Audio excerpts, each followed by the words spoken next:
ঘটনাটা হয়েছে এই পরশুদিন সন্ধ্যার সময় হঠাৎ করে একটা ফোন আসে তার এখান থেকে একটা ফোন আয় আমার মেসেজের আমার মোবাইলের মধ্যে আছে যে ফায়ালের শরীরে আগুন লাগছে। তখন আমার ডাক্তার করতেছে যে ফায়ালের শরীরে আগুন লাগছে।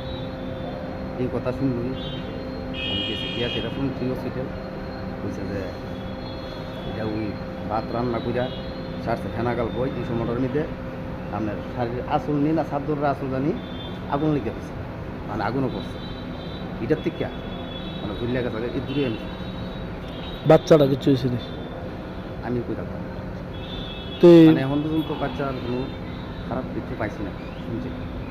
কবে নাগাদ হয়েছে আগুনটা লাগছে? পরশুদিন। আপনার মেয়ের নাম কি? মেয়ের নাম হচ্ছে এমনি তো পূজাগিরি, আমার টাইটেল দেওয়া আমি টাইটেল দিয়েছে পূজাটা ডাক নাম কি মেয়ের?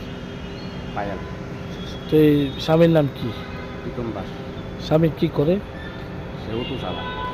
বিয়ে হয়েছে কত বছর?